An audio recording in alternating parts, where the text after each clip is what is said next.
നമ്മൾ ഈ cyber security domain choose ചെയ്യുമ്പോൾ ജനറലി കണ്ടുവരുന്ന 3 തരത്തിലുള്ള ജോബ് റോളുകളാണ്. ഒന്ന് ഒഫൻസീവ് ആയിട്ടുള്ള ജോബ് ഉണ്ട്, രണ്ടാമത് ഡിഫെൻസീവ് ആയിട്ടുള്ള ജോബ് ഉണ്ട്, പിന്നുള്ളത് അനലിസ്റ്റ് ജോബാണ്. അപ്പം ഒഫൻസീവ് എന്ന് പറഞ്ഞാൽ ഇത് ജനറലി ഹാക്കേഴ്സ് ആണ്.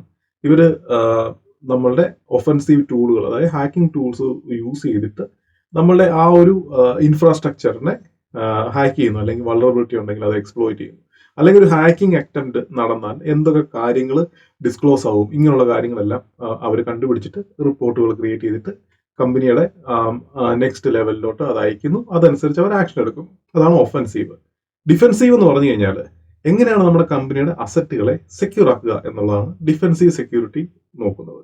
അതിൽ ചിലപ്പോൾ ഫയർവാൾ കോൺഫിഗറേഷൻ ഉണ്ടാവാം, അതുപോലെ നമ്മുടെ വാഫ് വെബ് ആപ്ലിക്കേഷൻ ഫയർവാൾ, DDoS അറ്റാക്കിനെ ഇത് ചെയ്യുന്നത്, IPS, അതുപോലെ ZTNA സീറോ ട്രസ്റ്റ് നെറ്റ്വർക്ക് ആർക്കിടെക്ചറിന്റെ സെറ്റപ്പുകൾ, ഇങ്ങനെ പല രീതിയിലുള്ള ഡിഫെൻസീവായിട്ടുള്ള സെറ്റപ്പുകളും അതിൻ്റെതായിട്ടുള്ള സ്ട്രാറ്റജികളും ബിൽഡ് ചെയ്യുന്ന ടീമാണ് നമ്മുടെ ഡിഫെൻസീവ് ടീം എന്ന് പറയുന്നത്.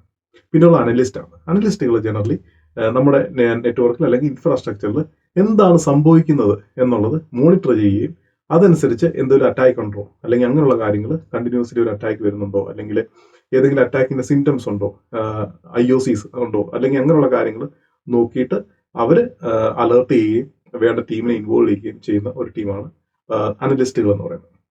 അപ്പൊ ഇതെല്ലാം ജനറലി നമ്മുടെ സെക്യൂരിറ്റി ഓപ്പറേഷൻ സെന്ററിന്റെ ഭാഗമായിട്ടായിരിക്കും ഇവർ വർക്ക് ചെയ്യുന്നത്. മിക്കവാറും അങ്ങനെ ഒരു ഡിപ്പാർട്ട്മെന്റ് ഉണ്ടായിരിക്കും, സോക്ക് എന്നാണ് പറയുക, അല്ലെങ്കിൽ സെക്യൂരിറ്റി ഓപ്പറേഷൻ സെന്റർ. ഇങ്ങനെയാണ് നമ്മുടെ ഒരു കമ്പനിയിൽ നോക്കിക്കഴിഞ്ഞാൽ ഒരു സൈബർ സെക്യൂരിറ്റി ഏരിയയിൽ ആൾക്കാർ വർക്ക് ചെയ്യുന്നത്. ഇനി നമ്മൾ ഒരു ജോലി സാധ്യതകൾ വെച്ച് നോക്കുകയാണെന്നുണ്ടെങ്കിൽ ലോകത്തിൽ ഏറ്റവും കൂടുതൽ ജോലി സാധ്യതയുള്ള 2 ഏരിയയാണ്. അതിൽ ഒന്ന് ഡിഫെൻസീവും, രണ്ടാമത് അനലിസ്റ്റ് റോളുകളും.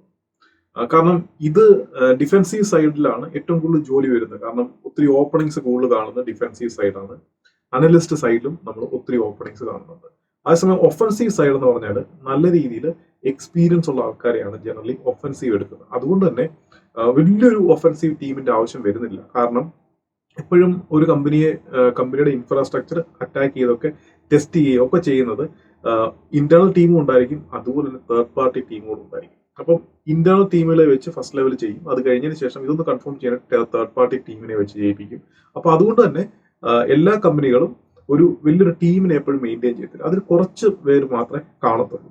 അപ്പൊ അതുകൊണ്ട് തന്നെ ഒഫൻസീവ് സൈഡ് നോക്കിയാൽ അതിന്റെ ആ ഒരു നമ്പർ കുറവായിരിക്കും. പക്ഷെ ഡിഫെൻസീവും അനലിസ്റ്റ് സൈഡിലും നമുക്ക് ജോലി ഒത്തിരി കിട്ടും. അപ്പൊ ഇതാണ് ഈ ഒരു മാർക്കറ്റ് സൈസ് നോക്കി കഴിഞ്ഞു കഴിഞ്ഞാൽ. IW ക്യാമ്പസ് ഒരു കോഴ്സ് കൊണ്ടുവന്നിട്ടുണ്ട്.